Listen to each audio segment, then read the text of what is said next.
I can assure you in 100% terms, in 1001% terms, there are no Eritrean armies operating in Tigray. ኢትዮጵያ እኮ 10,000 በላይ ጦር ደቡብ ሱዳን ያሰማራች ሀገር ናት። ከቸገራት እኮ እሱን ታመጣለች። ለምን ከኤርትራ ተወስደ? አክብሮታዊ ሰላምታችን በያላችሁበት ድረስ የተወደዳችሁ የኢትዮ ፎረም ቤተሰቦች፣ እነሆ የዕለቱን ዘገባዎቻችንን ከዚህ እንደሚከተለው ማስደመጥ ጀመርን። አበይት ነጥቦቹን በቅድሚያም የግብጽ ጦር ሱዳን ገባም። የግብጽ የውጊያ ጀቶችም መረባ ወደ ተባለችው የሱዳን ከተማ መግባታቸው ታውቋል። ዝርዝሩን ይዘናል። መንግስት ለወራት በከፍተኛ ባለስልጣኖቹ በኩል የኤርትራን በትግራይ ክልል ተሳትፎ ከዋሸ በኋላ ዛሬ በጠቅላይ ሚኒስትሩ አማካኝነት በፓርላማ የሻዕቢያ ሰራዊትን ተሳትፎ አምኗል። ለመሆኑ የኤርትራ ተሳትፎን የማመን አንድምታው ምንድነው? ዝርዝር ዘገባ አዘጋጅተናል። የኦሮሚያ ብልጽግና የአማራ ብልጽግና ፓርቲን ከሰሰ። የኦሮሚያ ብልጽግና የአማራ ብልጽግና ልሂቃንን ጽንፈኞች ሲላቸው፣ የአማራ ክልል ብልጽግና በአንጻሩ ምላሽ ሰጥቷል። የአእምሮ ሚዛንን ያልጠበቀ የሚል መግለጫ። ይህንን የሁለቱን ብልጽግናዎችን ፍጥጫም እንመለከተዋለን። እነ አቦይ ስብሃት ነጋ ወደ መቀለ ውሰዱን አሉ። ይህ በእንዲህ እንዳለ የነ አቦይ ስብሃት ነጋ ዳኛ እንዲቀየሩም ጠይቀዋል። ሌላኛው ዘገባችን ነው።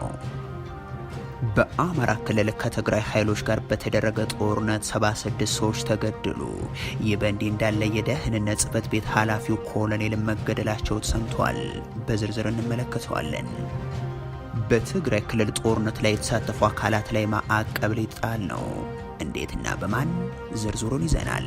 የተወደዳችሁ የኢትዮ ፎረም ቤተሰቦች አብራችሁን ስትቆዩ እነዚህንና ሌሎችን መረጃዎችን ታደምጣላችሁ። ሰናይ ጊዜ። I can assure you in 100% terms, in 1001% terms, there are no Eritrean armies operating in Tigray. ኢትዮጵያ እኮ 10,000 በላይ ጦር ደቡብ ሱዳን ያሰማራች ሀገር ናት።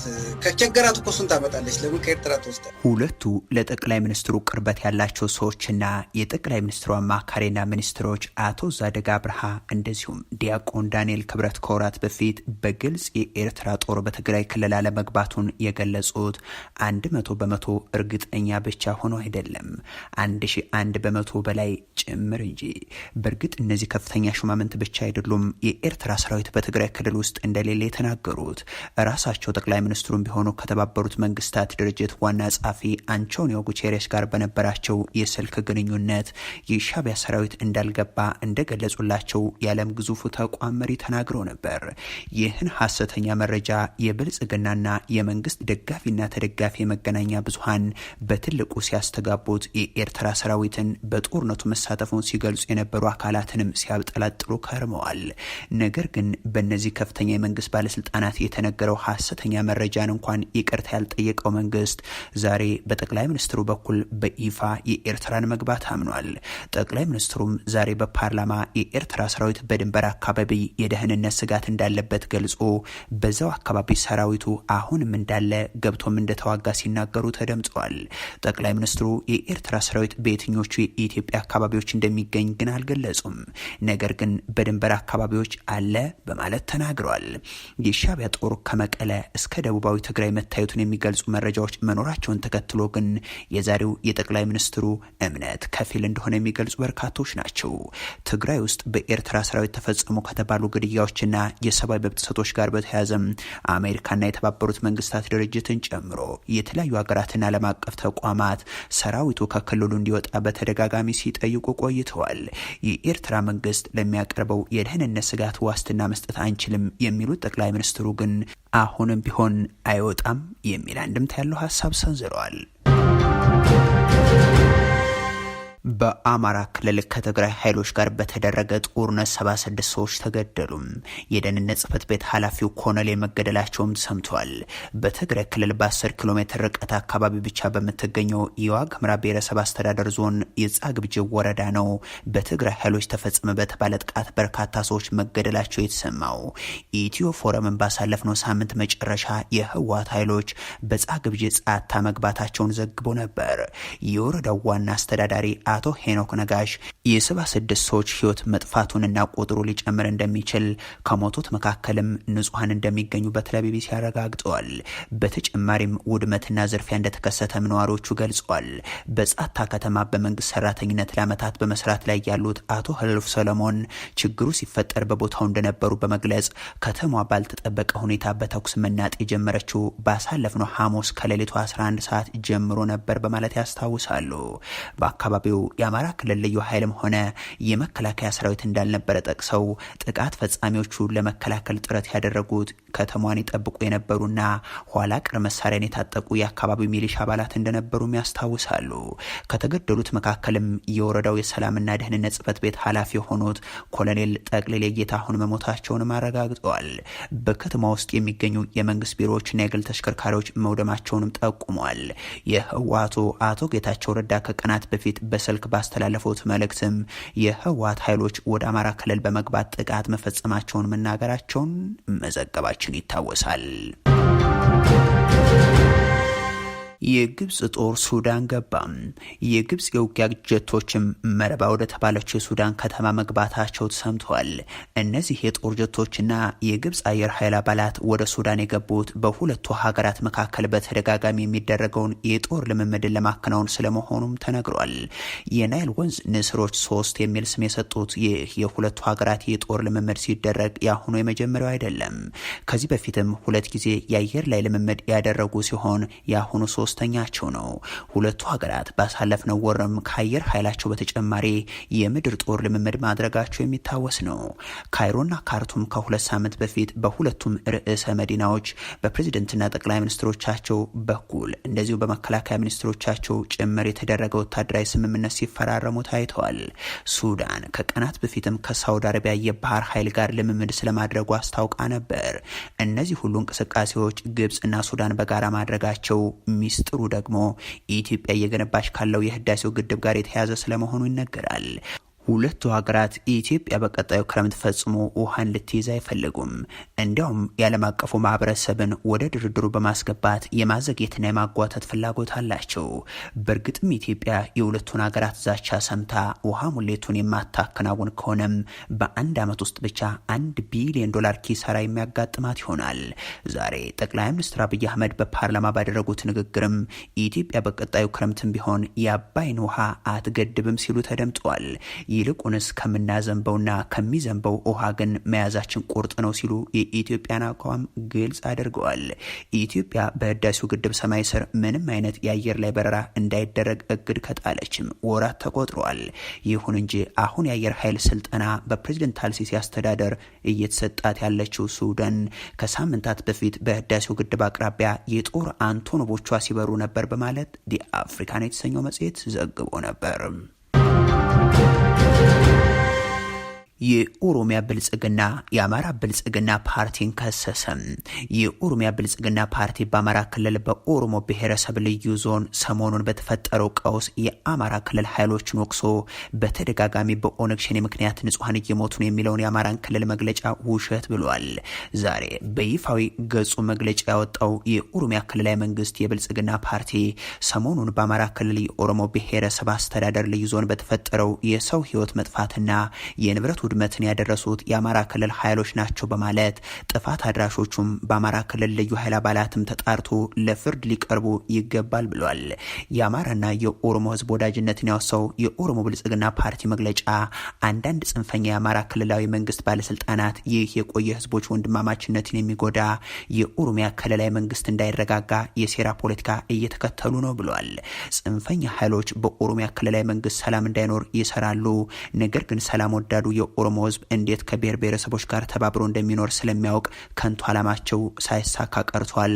አሁን ችግር በተፈጠረበት የኦሮሞ ብሔረሰብ ልዩ ዞን ውስጥም ቢሆን አማራና ኦሮሞ ለዘመናት በፍቅርና በሰላም ኖረዋል፣ እየኖሩም ይገኛሉ።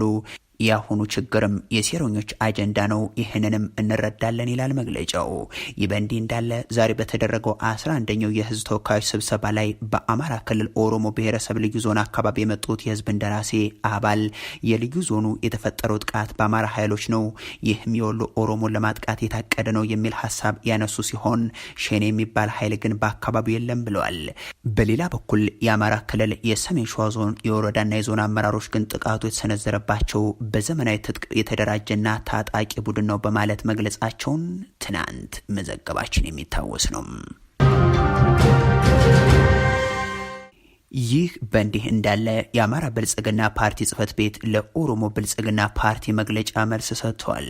በክልላችን ሰሜን ሸዋ ዞንና ኦሮሞ ብሔረሰብ ዞን በወንድማማቾች መካከል የተለኮሰው እሳት ሳይጠፋ፣ የወደቁ የንጹሐን አስከሬኖች ሳይነሱ፣ የወደመው ንብረት፣ የተቃጠሉ ቤተ እምነቶችና መኖሪያ ጎጆዎች፣ በጥፋት መልእክተኞች የተቀጣጠለው ሰደድ እሳት የለበለባቸው የእህል ክምሮችና የእንስሳት መኖች በውል ሳይለዩ የኦሮሚያ ብልጽግና ፓርቲ ጽህፈት ቤት ራሱ ከሳሽና ፈራጅ የሆነበትን መግለጫ ለተመለከተ ሰው ፖለቲካችን ገና በአዝጋሚ የለውጥ ሂደት ውስጥ የሚገኝ የምንመራውን ህዝብ የማይመጥን ከሀገርና ከህዝብ ክብር በእጅጉ ወርዶ ጫማችን ስር የሚገኝ መሆኑን ያረጋግጣል የሚል መግለጫን ያወጣው የአማራ ክልል ብልጽግና ፓርቲ በሰሞኑ ጥቃት ከባድ መሳሪያና ተወርዋሪ ቦምብ እስከ አፍንጫው የታጠቀ የኦነግ ሸኔ ሰራዊት አካባቢውን ከልክ በላይ በመውረር ድንገተኛ ጥቃት በመፈጸም በሰውና በንብረት ላይ ከፍተኛ ውድመትና ዝርፊያ ፈጽሟል ይላል ፓርቲው።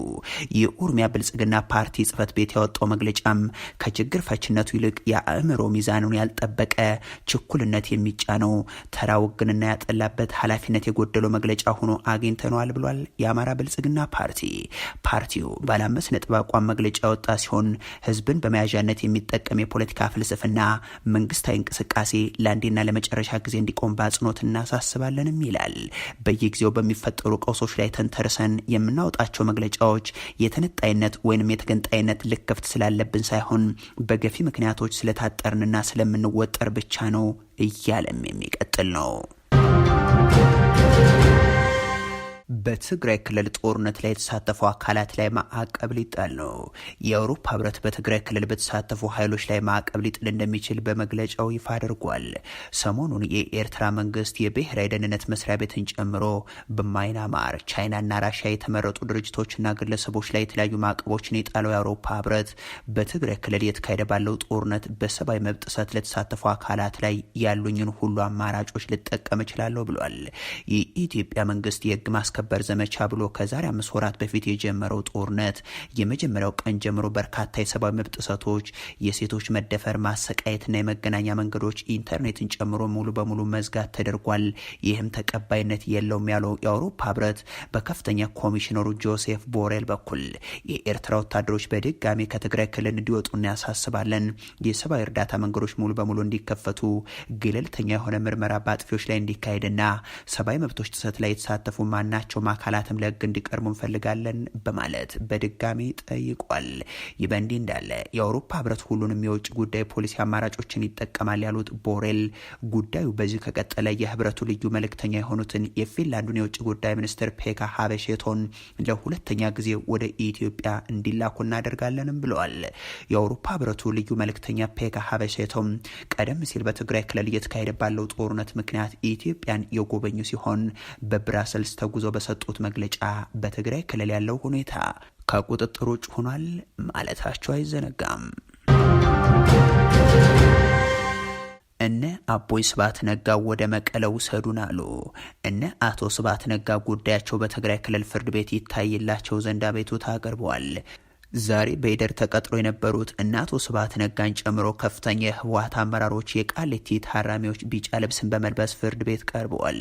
በዕለቱ የእነ አቶ ስብሃት ነጋ ጠበቆች በፌዴራሉ የመጀመሪያ ደረጃ ፍርድ ቤት አራዳ ምድብ ችሎት አቤቱታቸውንም አቅርበዋል። የመጀመሪያው መቃወሚያም ተጠርጣሪዎቹ የተከሰሱባቸው የወንጀል ድርጊቶች ተፈጸሙ የተባለበት ቦታ ትግራይ ክልል በመሆኑ የድርጊቱ ቦታ ላይ ችሎቱ ተሰይሞ የመታየት መብታቸው ይከበር የሚል ጥያቄ አቅርበዋል። አቃቤ ህግ በበኩሉ የፌዴራሉ መንግስት ስልጣንን ለመጣል በሚል የሽብር አዋጁን በመተላለፍ በመላው ሀገሪቱ የተፈጸመ ወንጀል የተጠረጠሩ መሆኑን በመጥቀስ ተጠርጣሪዎቹ መቀሌ ሆነው በሰጡት ትዕዛዝ ባህር ዳርና ጎንደር በሮኬት ማስደብደባቸው አንዱ ማሳያ ነው። ስለዚህ የተጠረጠሩበት ድርጊት ሀገር አቀፍ ነው ሲል ተከራክሯል። ሌላኛው ጠበቆች ያቀረቡት አቤቱታ የችሎቱ ዳኛ እንዲቀየሩ የሚጠይቅ ነው።